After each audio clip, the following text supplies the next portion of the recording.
बिस्मिल्लाहिर्रहमानिर्रहीम। अस्सलाम वालेकुम यूनिवर्सिटी कुकिंग यूट्यूब चैनल पर आपको खुशामदीद। आज फिर मैं हाज़िर हुई एक बहुत ही मज़ेदार और एक नए अंदाज से बनने वाले दाल मूंग की मंगोचियों की रेसिपी के साथ, क्योंकि ये दाल हर घर में होती है। इसको छोटे बड़े कोई भी पसंद नहीं करते, बच्चे भी इसको पसंद नहीं करते। तो आज मैं आपको ऐसा तरीका बताऊंगी कि जब आप इस तरह से दाल मूंग बनाएंगे तो बच्चे बड़े सभी बड़े शौक़ से खाएंगे, और मेहमानों के सामने जब इस तरह से आप बनाकर रखेंगे तो मेहमान बड़े खुश होंगे कि आपने उन्हें कीमे के कोफ्ते खिलाए हैं। वो इस बात को ज़रा भी नहीं समझ सकेंगे कि आपने उन्हें दाल मूंग के साथ ये मंगोचियाँ बनाकर खिलाई हैं। तो चलते हैं इस मज़ेदार सी दाल को बनाना स्टार्ट करते हैं। तो ये इधर सबसे पहले ये मैंने दाल ली थी। दाल तकरीबन ये मेरे पास 2 कप दाल थी, जिसको मैंने धो के रात भर भिगो दिया था।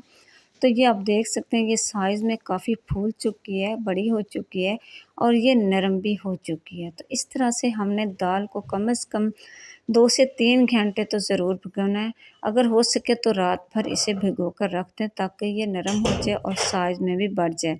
इसको मैंने सारी रात भिगो कर रख दिया था। तो ये अब मैंने मिक्सर जार लिया है। तो अब इसके अंदर मैं डाल दूँगी दाल को। बिस्मिल्लाहिर्रहमानिर्रहीम। दाल को हमने सारी को इसके अंदर डाल लेना है। तो दाल को मैंने इधर मिक्सचर जार के अंदर डाल लिया। तो अब इसके अंदर मैं डालूँगी, ये है मेरे पास पानी। तो इधर आधा कप मैं इसमें डाल दूँगी पानी का। पानी हमने ज़्यादा नहीं डालना। अगर हमने इसके अंदर ज़्यादा पानी डाला तो हमारी दाल बहुत ज़्यादा पतली हो जाएगी। तो ये देखें, इसको मैंने अच्छा सा मिक्स कर लिया है। तो ये आप देख सकते हैं, ये मैंने बिल्कुल इसका आटा नहीं बनाया, इसको मैंने थोड़ा सा दरदरा ही रखा है। इस तरह से आपने इसको बना लेना है। तो ये देखें बिल्कुल जो है ये पिस चुकी है। हमने इसके अंदर पानी डाल के इसको मिक्स करना है। तो अब इसके अंदर मैं डाल दूँगी, ये है मेरे पास प्याज।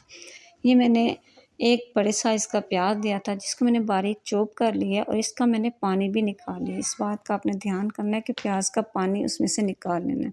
तो ये है मेरे पास सब्ज़ धनिया, ये मैंने काट ली थी, वो मैंने इसके अंदर डाल दी है। और ये है मेरे पास 5 से 7 सब्ज़ मिर्चें, जिनको मैंने बारीक चॉप कर लिया, वो इसके अंदर डाल दी हैं। तो अब इसके अंदर मैं डाल दूँगी, ये है मेरे पास पुदीना। तो ये थोड़ा-सा मैंने पुदीना लिया था, उसको मैंने बारीक-बारीक काट लिया, वो मैंने इसके अंदर डाल दिया। तो अब हम इसके अंदर डाल देंगे कुछ मसाले।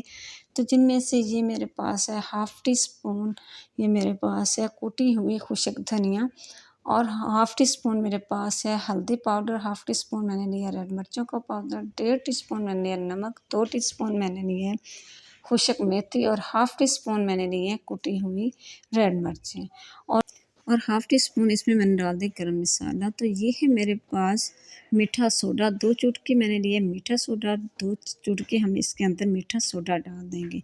अगर आपके पास मीठा सोडा ना हो तो आप इसकी जगह बेकिंग पाउडर भी डाल सकते हैं। और चम्मच की मदद से हमने इन सब चीज़ों को अच्छा सा मिक्स कर लेना है।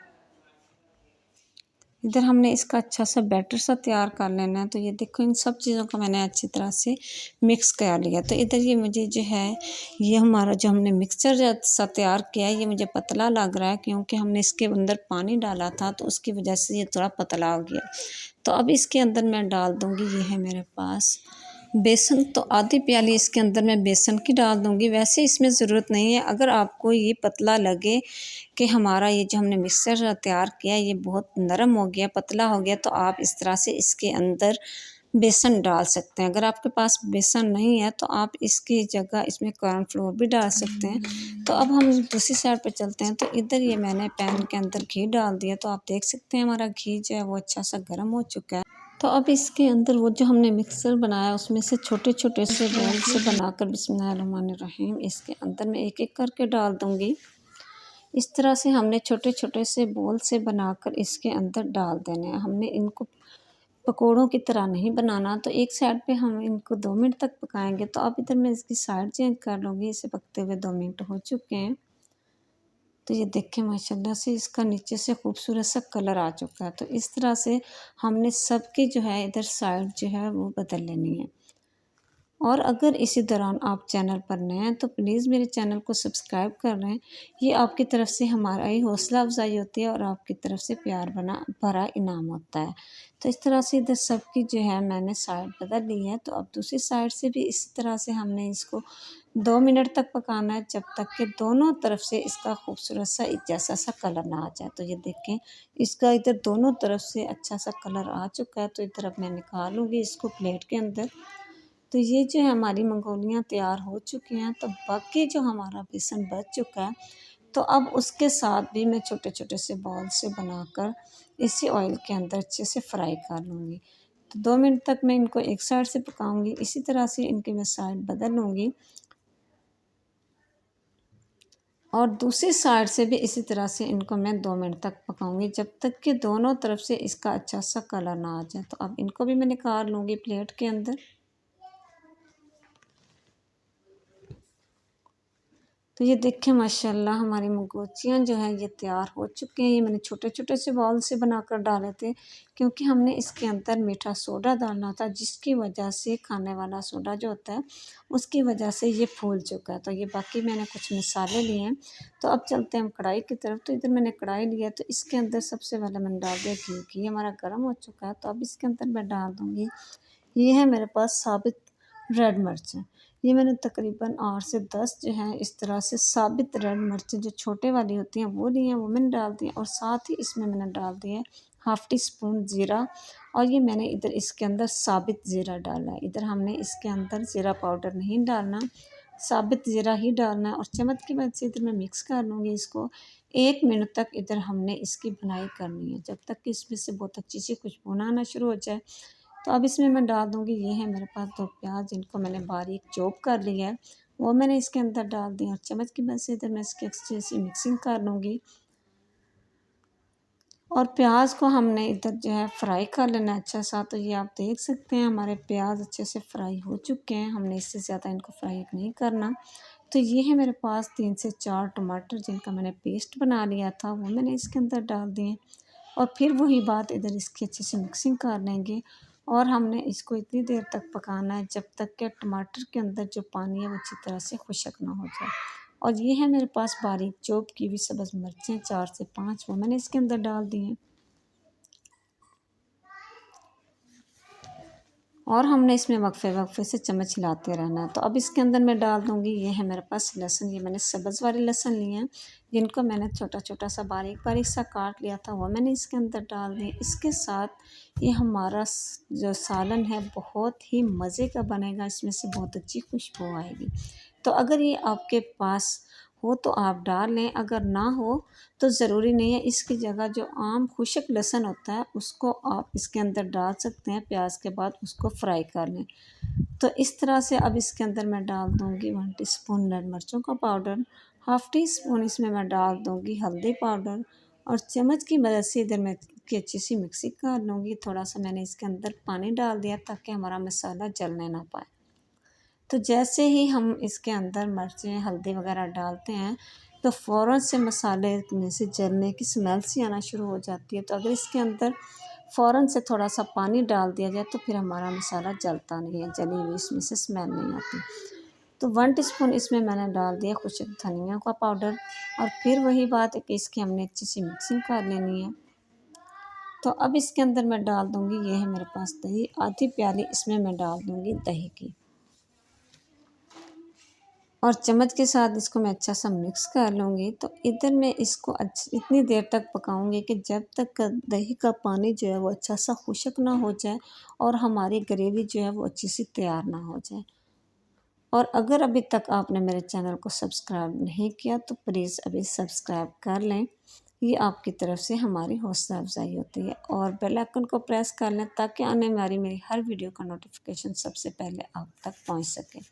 तो इधर हमने इसकी इतनी देर तक भुनाई करनी है जब तक कि घी जो है मसाले से अलग ना हो जाए। तो ये आप देख सकते हैं कि मसाले ने अपना घी जो है छोड़ दिया हुआ है। तो अब इसके अंदर मैं डाल दूँगी पानी। तो इधर जो है इसके अंदर मैं 3 गिलास पानी के डाल दूँगी। तो आप अपने सालन के हिसाब से पानी भी कम ज़्यादा कर सकते हैं, मसाले भी कम ज़्यादा डाल सकते हैं, पानी इसमें इसलिए हम ज़्यादा डालेंगे क्योंकि जब हमने इसके अंदर वो मंगोलियाँ डालनी हैं तो वो पानी को चूस लेती हैं, तो इसलिए हमने इसके अंदर पानी ज़्यादा डालना है। तो ये आप देख सकते हैं कि पानी में उबाल आना शुरू हो गए हैं। तो 1 टीस्पून इसमें मैंने डाल दिया नमक, आप अपने टेस्ट के हिसाब से कम से ज़्यादा कर सकते हैं। तो अब इसके अंदर मैं डाल दूँगी वो जो हमने मंगोचियाँ तैयार की थी, बिस्मिल्लाहिर्रहमानिर्रहीम। तो ये मैंने इसके अंदर डाल दिए हैं और चम्मच की मदद से मैं इसकी मिक्सिंग कर लूँगी। तो इधर इसके नीचे फ्लेम मैं बिल्कुल मीडियम कर दूँगी। मीडियम फ्लेम पे अब हमने इसको पकने के लिए रख देना है। तकरीबन हमने इसको 8 से 10 मिनट तक पकाना है और इसके ऊपर मैं इसका ढक्कन रख के इसको मीडियम फ्लेम पे पकने के लिए रख दूँगी।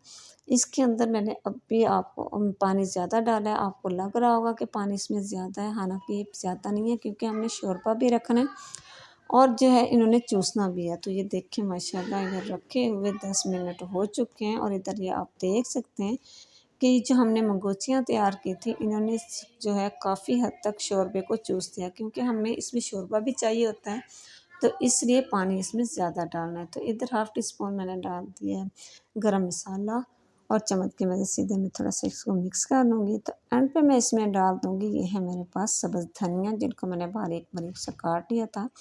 इसके साथ इसमें से बहुत अच्छी खुशबू आएगी और इसका टेस्ट भी बढ़ जाएगा। इसके नीचे मैं फ्लेम बंद कर दूँगी। तो अब चलते हैं इसकी फ़ाइनल लुक की तरफ।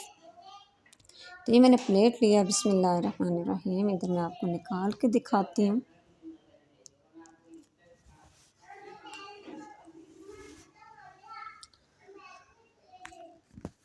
तो ये आप देख सकते हैं कि माशाल्लाह माशाल्लाह बहुत ही मज़े का, बहुत क्रीमी, बहुत ही टेस्टी ये हमारी दाल मूँग की मंगोचियाँ जो हैं वो तैयार हो चुकी हैं।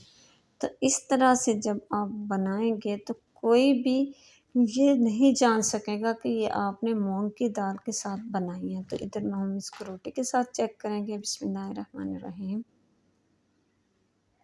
बहुत नरम हो चुकी हैं क्योंकि हमने इनको पहले फ्राई किया था, फिर उसके बाद जब ये शोरबे के अंदर पकी हैं तो ये बहुत ही नरम हो चुकी हैं।